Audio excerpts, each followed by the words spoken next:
சீரியல்களின் full எபிசோடுகளை Sun டிவியில் ஒளிபரப்பான உடனே எக்ஸ்க்ளூசிவாக சன் நெக்ஸ்டில் மட்டும் ஃப்ரீயா பாருங்கள். என்னம்மா சொல்ற? அத்தைய பாத்தியா? ஆமா கையல், பார்த்தேன். மா, உங்ககிட்ட பேசுனியா? பேசணும்பா. ராஜலட்சுமி இப்ப பழைய மாதிரி இல்ல, அவ வேற மாதிரி இருக்கா. பெரிய அந்தஸ்துல நிக்கிறா. மா, அவங்களுக்கு நம்ம மேல கோவம் எதுவும் இல்லல்ல? எப்படி கையில் இல்லாம போகும்? இத்தனை வருஷமா அவ எங்க போனா என்ன ஆனான்னு நாங்க யாருமே அவளை கண்டுக்கலையே. திருட்டுத்தனமா கல்யாணம் பண்ணிக்கிட்டாங்கிற ஒரே ஒரு காரணத்துக்காக கூட பிறந்தவங்க தன்னை வெறுத்து ஒதுக்கிட்டாங்களேங்கிற ஆதங்கம் அவளோட மனசுல ஆழமா பதிஞ்சிருக்கு. இதெல்லாம் ஒரே நாள்ல சரி பண்ண முடியாது. கொஞ்சம் கொஞ்சமா தான் அவளோட மனசை மாத்தணும். இனிமே எந்த சூழ்நிலையிலயும் அவளை கைவிட மாட்டோன்னு நாம எல்லாரும் குடும்பத்தோட போய் நம்பிக்கை கொடுத்தோம்னா நிச்சயமா உன் அத்தையோட மனசு மாறும்.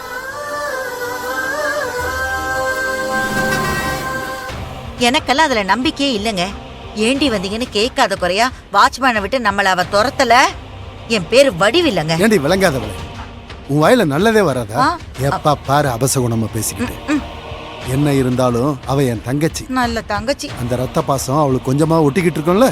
அப்ப அண்ணனு இறங்கி வருவான்னு நினைக்கிறீங்களா? இறங்கி வராம எங்க போயிட போறா? இது வரைக்கும் நீ பாசமலர் சிவாஜியா நேர்ல பார்த்தது இல்லல்ல. இன்னைக்கு எனக்குள்ள அவரை நீ பாப்ப.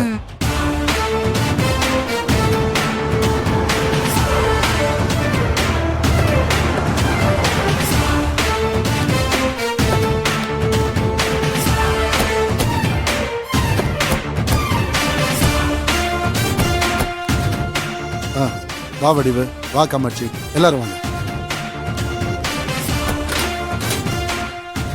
ஹலோ, யாரு?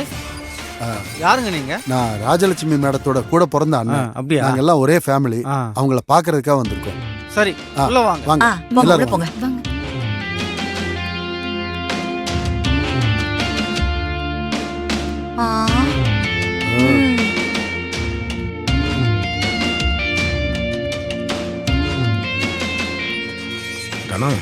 பெரிய வீடா தான் இருக்கு.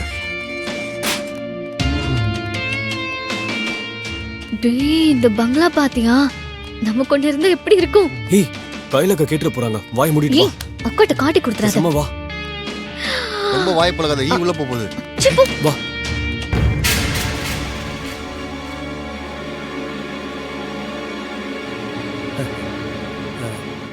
ராஜிமா,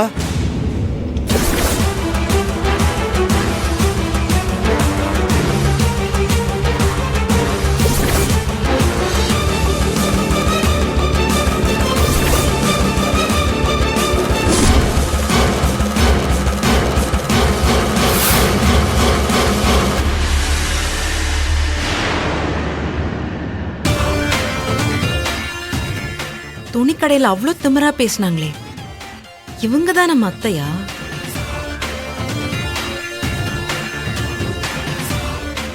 நம்ம கிட்ட எச்ச கிளாஸ் கழுவிக்கிட்டு இருந்தவன் இப்ப ஹை கிளாஸா மாறிட்டானே.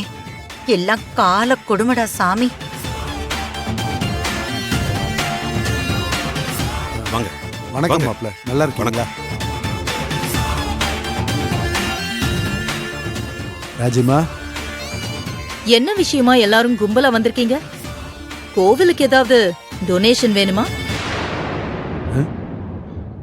உங்க வீட்டு செலவுக்கு ஏதாச்சும் டொனேஷன் வேணும்னா சொல்லுங்க, தரோம்.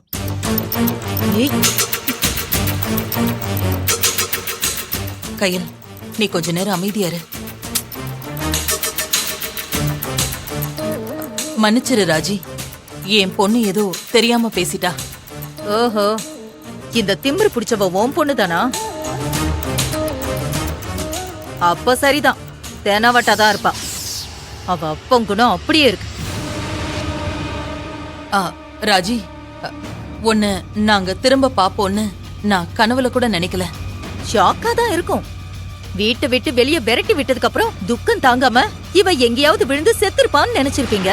ஐயோ, அதுக்கெல்லாம் நேர்மாறா இப்ப இப்படி பிரம்மாண்டமா ஒசந்து நிக்கிறேன்ல, அத பாக்கும்போது வயித்தெரிச்சலாதான் இருக்கும். இல்ல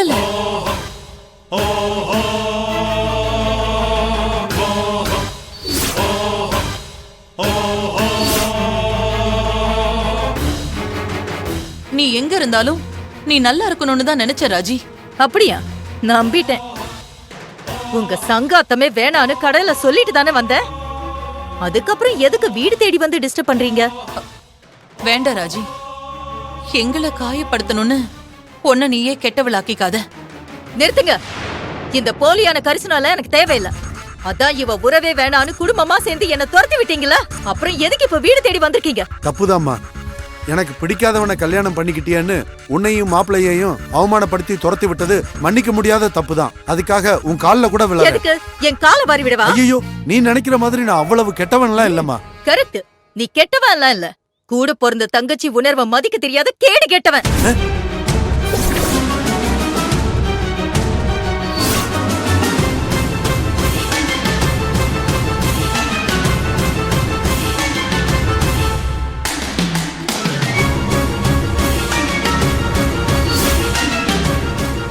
என்னை ஏத்துக்கோங்கன்னு உங்க காலை புடிச்சு கெஞ்சின. கூட பிறந்தவளை விட குடும்ப கௌரவம் தான் முக்கியம்னு என்ன விரட்டி விட்டீங்களா? இப்போ எங்க போச்சு அந்த குடும்ப கௌரவம்? எல்லாம் செத்து போச்சா? ராஜிமா, உன் உறவு வேண்டான்னு நான் மனசார வெறுத்து ஒதுக்கல. மாப்பிள்ளைய திருட்டுத்தனமா கல்யாணம் பண்ணிக்கிட்டு எங்க எல்லாரையும் தலகுனிய வச்சிட்டியேன்ற கோவம் தான். அதனாலதான் வெளியே போன்னு அன்னைக்கு நான் கத்துனேன். நீ ஊரை விட்டு போனதுக்கு அப்புறம் என் தங்கச்சியை காணோன்னு நான் தேடாத இடம் கிடையாது. காணோன்னு போஸ்டர் எல்லாம் கூட அடிச்சு ஓட்டணும். அப்புறம் இன்னும் நீ எப்படி வேணாலும் கிண்டல் பண்ணிக்கம்மா. ஆனா நடந்ததெல்லாம் கெட்ட கனவா நினைச்சு மறந்துருமா. எதை மறக்க சொல்றீங்க? மாலையும் கழுத்துமா தங்க இடம் இல்லாம அனாத மாதிரி நானும் என் புருஷனும் நடு ரோட்ல நின்னோமே, அத மறக்க சொல்றீங்களா? இல்ல நான் தெரியாம தான் கேக்குறேன். காதலிக்கிறது என்ன அவ்வளவு பெரிய குத்தமா?